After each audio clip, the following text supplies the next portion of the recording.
You there? Okay. I have not yet used any supports. So I want you to look and suggest where we might want to think about some support. Under the knees. Under the knees. What does the support under the knees do? Less pressure on the spine. Yes, it softens the lower back, so if she has any back issues, they'll be much more comfortable. Also, think about where we're massaging now. If you're pushing into the legs, it's quite nice to have something underneath. Now this is a lovely fluffy pillow. This may be a little much, I'm thinking. Not sure. What do you think? Because I'm going to work on the legs.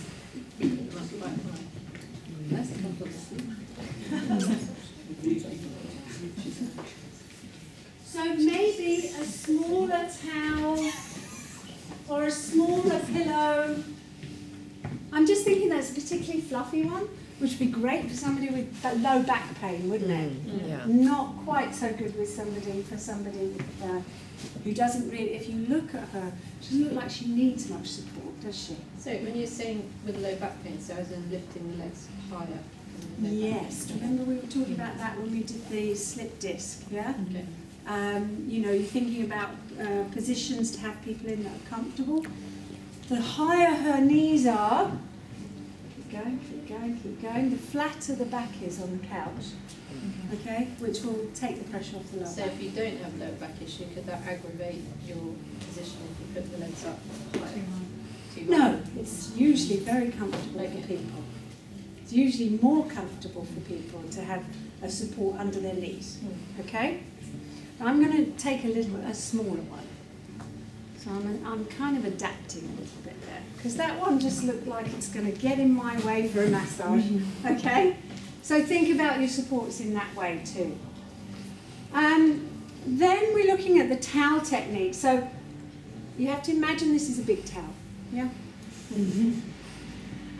If we're looking at exposing one leg at a time, then what we're going to need is the lower towel over the top towel. That's the way I do it, okay? And then, you need to get the legs in a position where you can massage them. Sometimes they're a little close together, so don't be afraid to move people. Then one towel just folds, and the other can be tucked up. Now, if you need a little bit more security, just lift your leg up for me. You can take one towel underneath. Try not to have lots of bulkiness around the towel, because that really doesn't help. Now I have a leg exposed. It's a lovely leg too. Okay. So what do we start with massage? What do we always start with?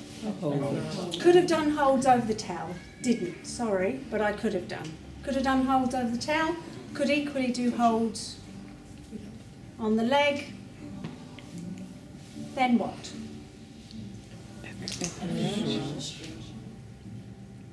And after this afternoon, you're going to have lots more to do as well. So effleurage. It's the same principles, exactly the same principles. You're going to need to use the whole of your body for each technique.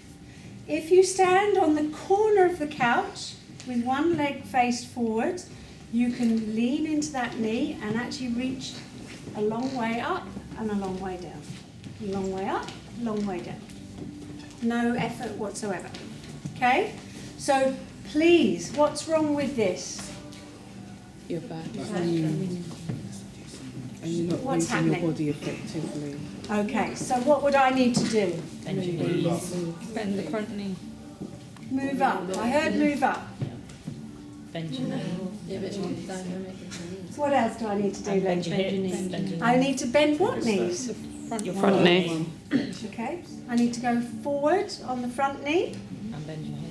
and bend it. Remember not to go too far forward on that front knee.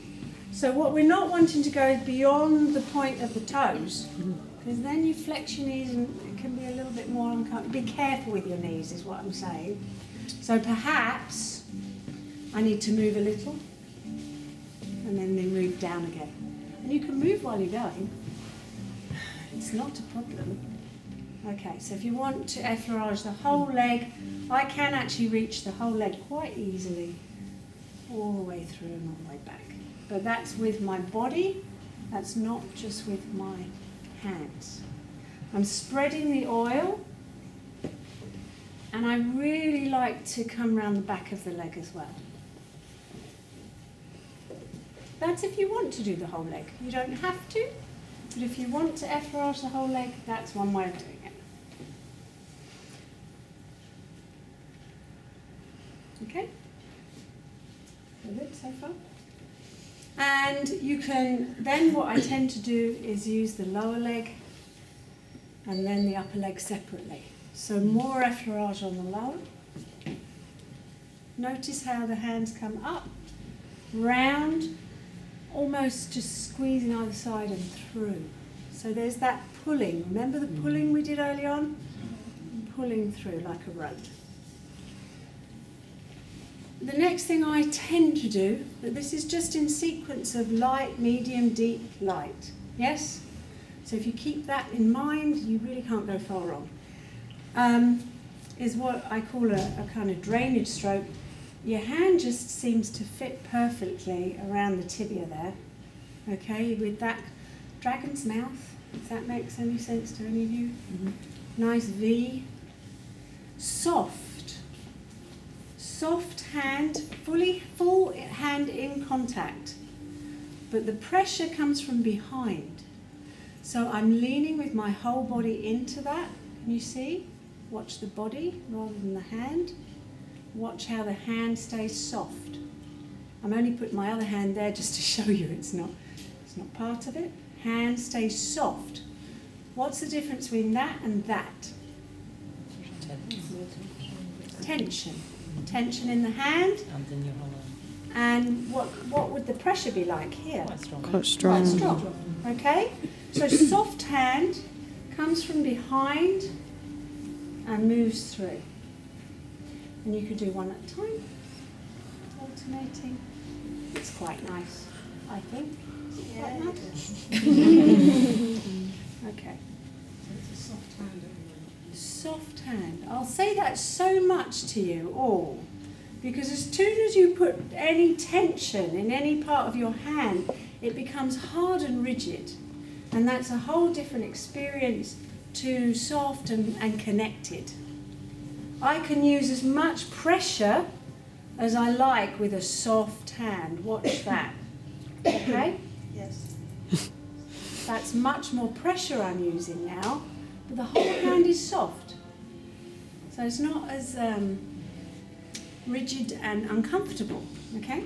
Is it coming from your weight? It's coming from my weight. I'm leaning in. So if I was leaning into the couch, I would lean in like that, okay? And it's the same on here. I'm going to lean in. Exactly the same. Okay. Then around the knee, we're going to want to work into the structures around the patella.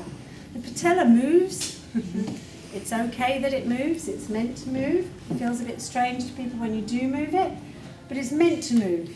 But you can actually work with your fingers, supported thumb around the patellar area. Also around the ligament areas is nice. Be aware that sometimes this medial and lateral area is a little bit sensitive for people, so just be aware of that. Coming up into the upper leg, the thigh, you might want to use the knuckling fist. You've done that one, haven't you? Okay. So you might want to use that.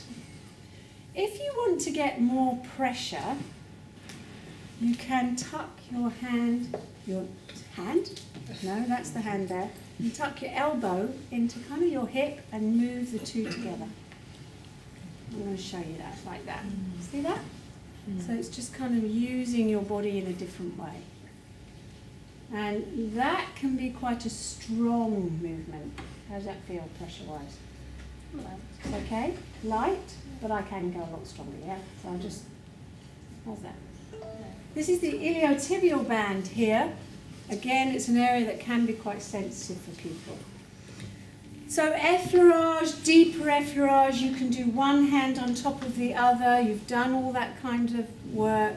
Everything you've already done on the back can be used here. Ringing can be used here. No problem at all. Nice. You can do some kneading. You can do lots of picking up, squeezing, the petrissage movements.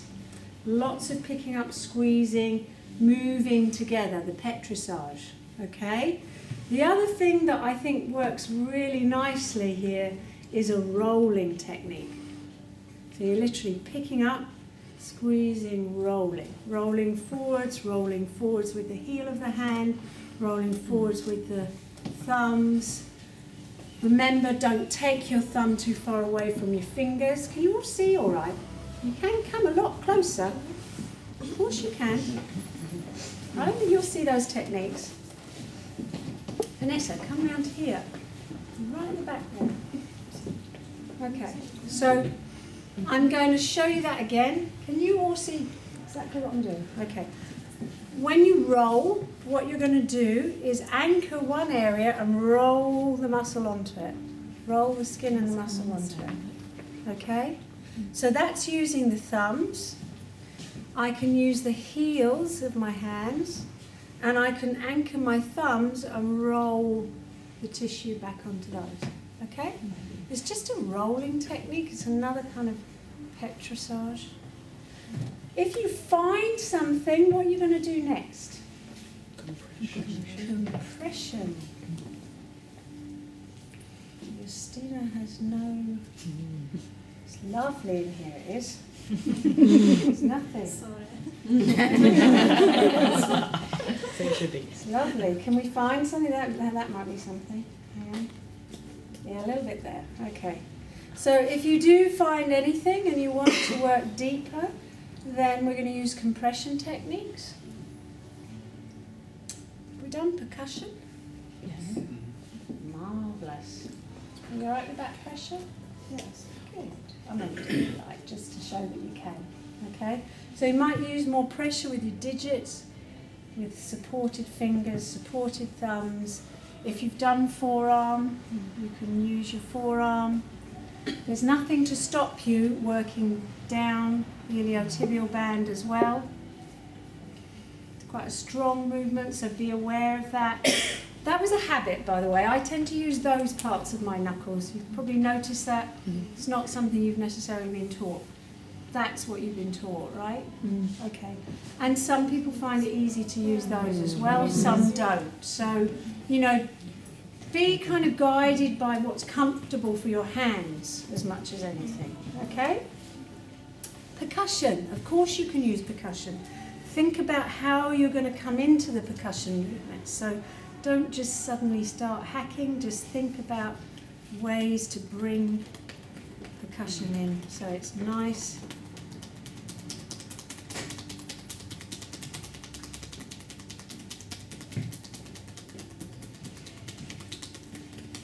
I'm just showing you a little bit here, okay?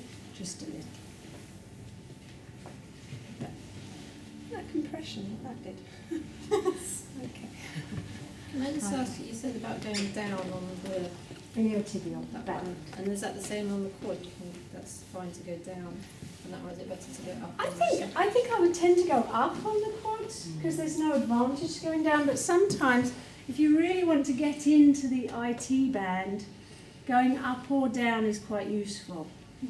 It's a band of fascia, so it's connective tissue, it's not muscle. I think it's much more comfortable to go up on the muscle. It seems more natural to do. Yeah, it seems more natural to me. But the IT band is a band of fascia that goes along the edge here. So, you know, I kind of work that a little bit differently. See all this shaking stuff? We're going to be doing that later. So it's part of my natural way. I want to show you another few options with the leg. You doing all right so far? Did you notice I just did some effleurage to kind of complete the leg? Okay. Just ways that you can also work. You can bring the knee up, just making sure she's covered there. You can bring the knee up and you can just sit. It's only just sitting on her toes. Are you comfortable? Yes. Her leg is not really going to go very far there, okay? And in this way you can use, you can work into the calf muscles a little more. I've already oiled this area, didn't I? So you can work into the calves. There's a kind of septum in the gastrocnemius muscle there, so a little central partition there. That it's nice to work up that. But also you have those veins here, right? And they sometimes can be very Oh, problematic. you are so useful. I should have mentioned that in the beginning. Thank you. Yeah, what about them? What are those called? Varicose veins. Varicose veins. See, I haven't got any, so I didn't think. Okay, so what would the contraindications be to a leg massage? She's given you a big clue. Varicose veins. Right. What do we need to think about when it comes to varicose veins? Direction? Huh? Direction of massage. Direction, definitely, but would you work on a varicose vein or below it? Below. I don't know.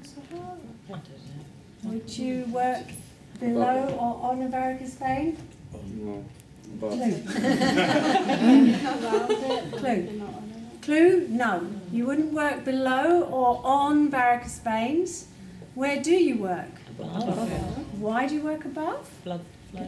Blood flow going. Because you improve the venous return, the circulation to the heart above the vein. What is a varicose vein? Blocked vein. Damaged. Not blocked, because that would be a clot. The valves are damaged. The valves are damaged. There are valves within the vein that actually open one way, so the blood is always going towards the heart. Those valves break down, and then what we see on the surface is the tortured blue vein of a varicose vein. Okay? Why would we not work towards that? Like pressure, pushing. Yeah, because actually it's already damaged.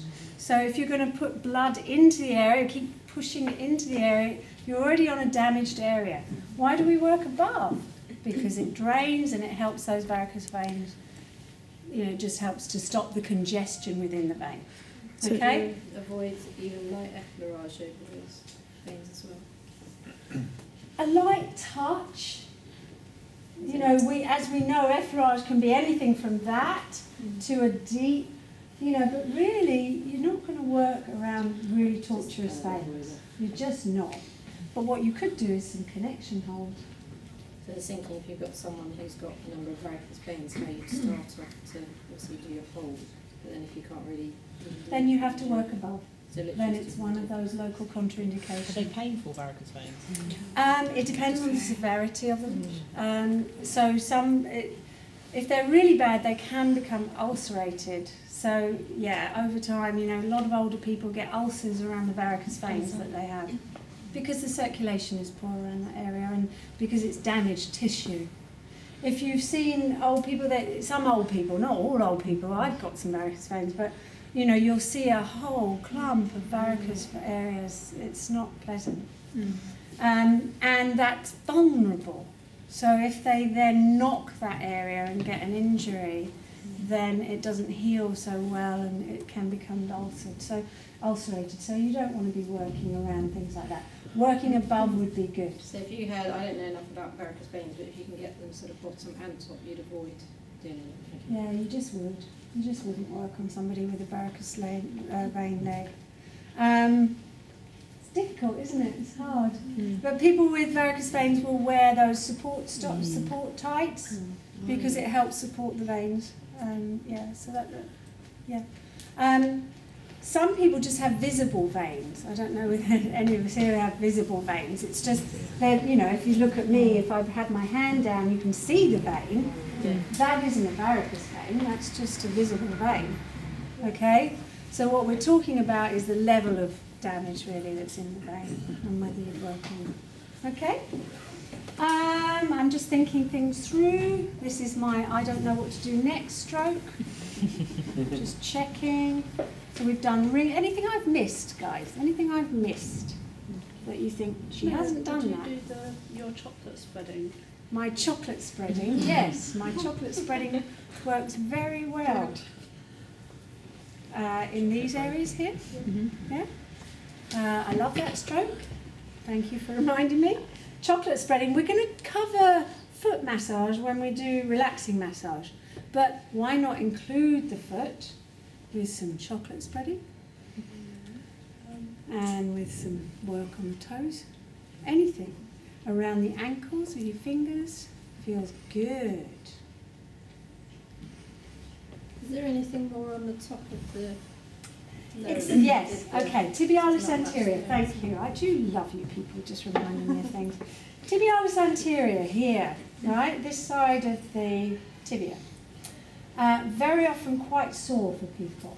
shin splints? People can get shin splints, they can get all sorts of things, but generally it tends to be a little bit tight on a lot of people. So yes, if you want to work into that area there, your supported thumb work would be great, depending on how much pressure she can take. You okay with that? It's okay. It can be quite painful. You might also want to use your fingertips if it's too much. So yeah, you can do lots of work in there, and you might well find some points in there that are tender that you stick with your compression. Okay? And, you know, point work down there. Anything else? Would you Is there stretch? anything? Sorry. Would I do a stretch? Yes.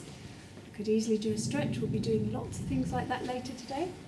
Is there anything that you will work on the upper thigh that you will not do on the lower leg, and techniques that you might want to avoid for lower leg, or you have?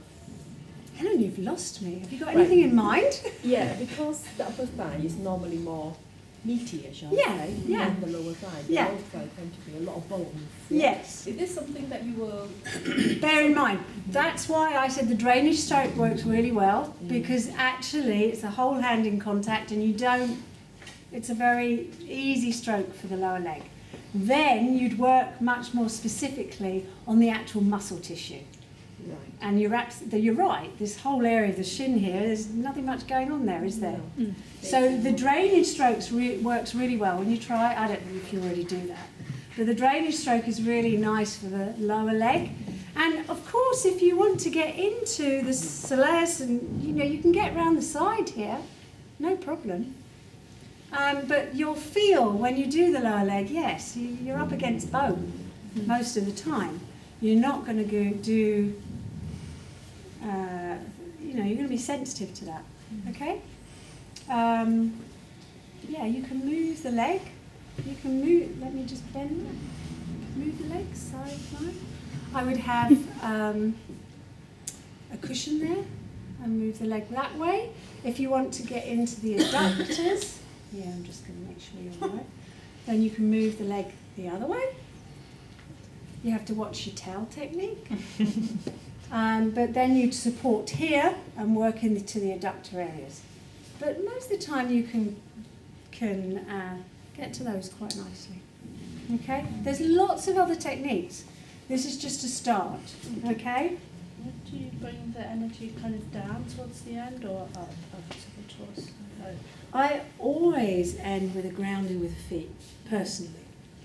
And if I'm doing a massage for the upper body, I will do something to bring the attention down to the feet, always. So even if I just stand at the feet and hold the feet, that helps them get more in touch with their sense of grounding. Yeah. Particularly if you worked in the upper body. Okay? Ready to try that?